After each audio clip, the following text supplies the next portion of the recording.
What's up guys? I'm Rodsi at welcome back to my YouTube channel! At kung hindi ka pa nag-subscribe sa aking channel, mag-subscribe ka na!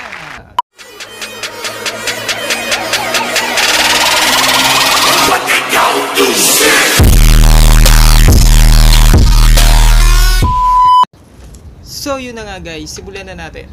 So, ang uunahin natin is si Kuya Loy Cadena. So, kilalang kilala siya dito sa YouTube na siya yung kauna-unahang vlogger. So, para sa akin kasi, sa mga pinapanood ko mga video niya, so, ano siya, friendly siyang tao, tapos halos lahat, yun, parang masarap siyang kasama. So, ang rate ko sa kanya is, totropahin. Kasi okay siyang gawin tropa, diba? Tapos matagal na siyang YouTuber, so matutulungan tayong mga beginners pa lang dito sa YouTube. So sunod natin si Jamil na couple. So pinapalo ko din yan sa YouTube. Bali yung si Jamil, si Maring Camille at si Paring Warrior ni Jason. So dito i-relate ko dito si Maring Camille ng totropahin. Siyempre hindi tayo pwedeng manira ng isang relasyon, diba? So okay yan si Paring Jason, diba? Thumbs up. So next naman natin is si Ivana, nararamdaman. So, si Miss Ivana. So, kilala din naman siya, 'di ba, sa YouTube. So, ang dami din naman niyang vlog na more on prank, then more on lifestyle. Tapos, nag-trending din yung isang video niya na naglalaba siya. Kasama niya doon si Ma'am Alex. Ay, hindi pala. Siya lang pala din ginaya ni Ma'am Alex, ni Miss Alex Gonzaga, 'di ba? Kasi million followers ni Miss Ivana. So halos lahat dahil kay Miss Ivana Alawi. Syempre, now curious din yung mga jowa-jowa nila bakit pinapollow si Miss Ivana, 'di ba? One of the sexiest, 'di ba? Si Miss Ivana. So, sunod naman natin si BNTIE.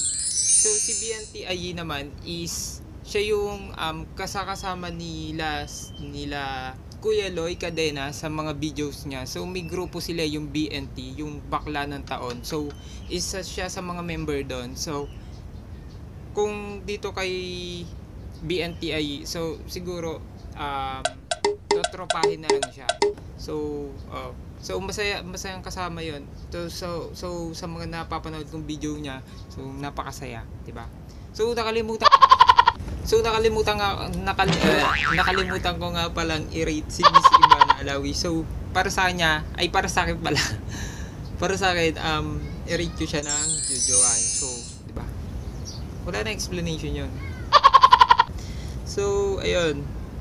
KBNTI, so totropain, 'di ba? So marami siyang trope, meron silang grupo yung BNT. So next naman natin si Madam Ellie. Si Madam Ellie din naman ay one of the pioneer din ng YouTube. So kasama din siya ni Kuya Loy Cadena. Then kasama din siya sa BNT na group. So para kay Madam Ellie, so totropahin. So ito isa sa mga pinapalo ko sa YouTube. So isa din to sa mga pinapalo ko sa Facebook saka sa YouTube. So wala pa akong IG. So next so pinapalo ko si Dora de Zamboanga. So nakakatuwa yung, lalo sa TikTok, nakakatuwa yung mga memes niya doon, tapos yung mga eksena niya doon. So si Dora de Zamboanga is totropahin. So next natin si Mars. So kilala din naman natin yun, 'di ba? Bigla siya nag-boom sa TikTok. Maraming gumagaya sa kanya sa TikTok. Tapos marami ding lumalabas na niya sa Facebook. So si Mars aka Aling Nena, Aling Nena, di ba? Si Aling Nena. So, ayun. Para sa kanya is totropahin. So, si Mama Vice, si Meme Vice. So, yun naman, si Meme Vice. So, comedian talaga siya, you know, more on pagpapatawa yung ginagawa niya sa television, 'di ba? So marami din siyang movie na talagang nagte-trending, nagbo-boom lahat yung movie niya. So milyon-milyon talaga yung mga supporters ni Meme Vice. So para sa kanya para sa akin para sa akin is pwedeng jojowain. Woo! Pwede naman jojowain, pero masaya na sila ni Ayon. So siguro totropahin na lang. So next naman natin si Kiray. So si Kiray, 'di ba? Oh, si Kiray. So maliit na babae, then hindi naman siya masyadong nagano sa vlog, more on ano siya sa IG, then sa Facebook din. Sa IG niya, tapos sa Facebook niya, so marami din siyang pinopost na mga photos together with her boyfriend. So para sa akin is totropahin natin si Kiray. Pwede din naman jojowain, pero jowa na eh. So tropa na lang. So siguro naman magandang katropa din si Miss. So next natin si Miss Everything. Hi Everything. How are you to find out? So, ayun, si Miss Everything. So, nag-boom din siya, di ba? Nung, nag-first quarantine, nag-lockdown. So, bigla din nag-boom si Miss Everything. So, more on, pagpapatawa din. Then, wala siyang mga hate words na mga sinasabi. So, more on happiness, more on funniest, di ba? Yun lang yung mga content niya. So, para kay Miss Everything, pwede ding jowa. So, yun guys. Ang init guys. Kasi, 12 noon na. So, mainit. Diba? So, yun na nga. Tuloy na natin to. So, kay Miss Everything, pwede naman din siyang jowain. Pero, para sa akin, para sa akin, totropahin natin yan si Miss Everything. Diba? Parang marami tayong tropa. Diba? Maraming tropa. So, si Mimiya. si Miss Mimiya. So, si Mimiya kasi, siya yung una kong napansin din sa Facebook. Tapos, nagbablog na din siya noon that time. So, may mga, may mga ginagawa siya pagpapatawa, yung Mimiya. Yan, diba? So, nag-trending siya, nag-boom din siya. So, para sa akin, totropahin natin yan. No, 'di ba? Kaya yung mga yung mga outfit niya, yung mga yan yung mga OOTD niya na galing ukay, 'di ba? So thumbs up tayo diyan kasi napaka-creative niya. So yung mga sinusuot niya, mga outfit niya is galing ukay. Tapos binibigyan niya ng bagong buhay, 'di ba? Boom. Oh my god. So totropahin natin yan. Si Mimiya.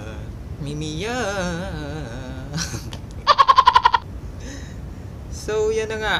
Next natin si Miss Arda. So, si Miss Arda, isa sa mga saying niya, 'di ba, nung nagkaroon ng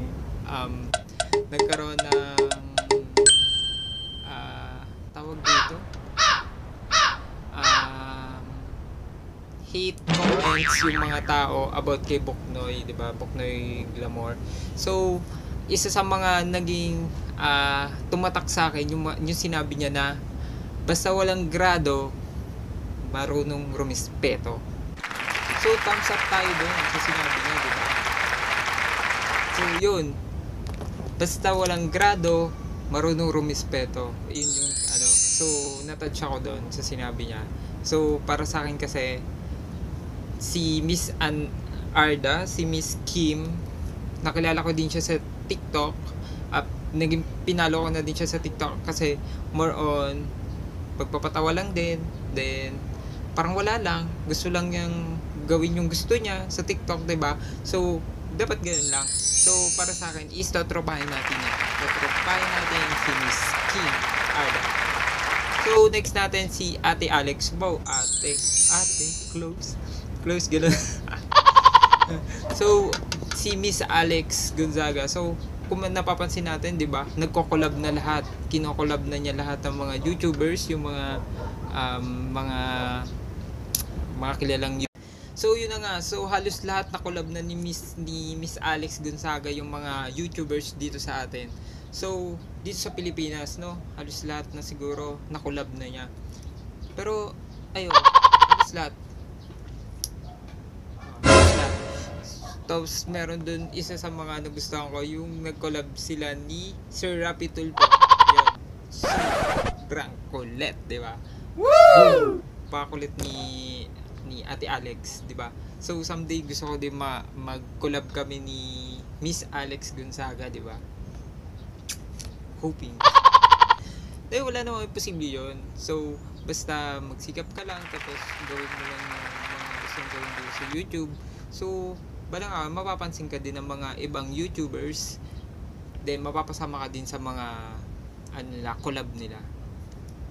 So para sa akin, si Miss Alex Gonzaga is totropa. Ito na nga yung nag-trending nito lang lockdown, 'di ba?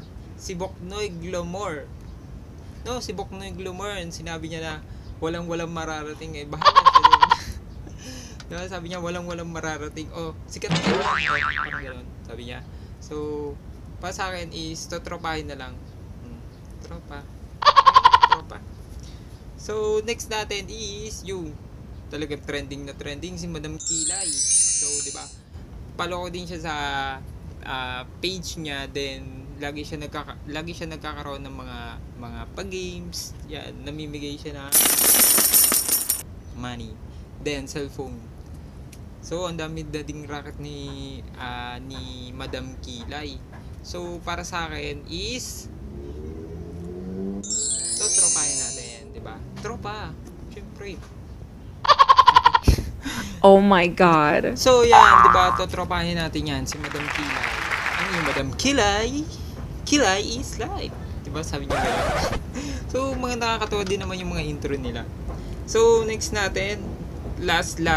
Ito, dito ko lang din siya pinalo kasi natuwa ko dun sa mga sa mga paandar niya sa Facebook, lalo sa page niya, yung tipong to the highest level yung mga yung mga sinasab niyang price, 'di ba?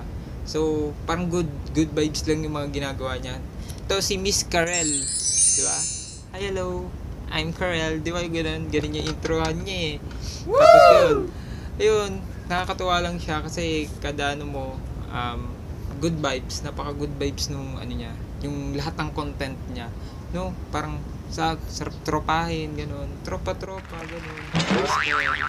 So, parang wala sa kanya yung mga ginagawa niyang content. Pero, thumbs up kay Miss Karel sa mga content niya. So, lahat naman, good vibes lang. So, para sa akin, totropahin natin si Miss Karel. Pero, kung wala naman siyang jowa, jojowain natin si Miss Karel. Pero, masarap siyang tropa. So, yun na nga guys. Sa halos lahat ng nabanggit ko dito na totropahin at jojowain, siguro dalawa, ganun lang. So halos lahat, karamihan is totropahin natin, diba? So halos lahat ng ni-review ay challenge ko dito na pangalan is more on lahat sa vlog, sa lahat ng vlogger, yung mga nagbablog dyan. So sila yung ginawa kong content ngayon, diba? Kasi kilala sila eh. Tapos more on, diba, yung mga content nila. So one of this day gusto So yun na nga guys, tapos na yung ating challenge, di ba? So kung nagustuhan nyo tong video na to, please like and share, and then click the notification button para lagi ka updated sa aking newest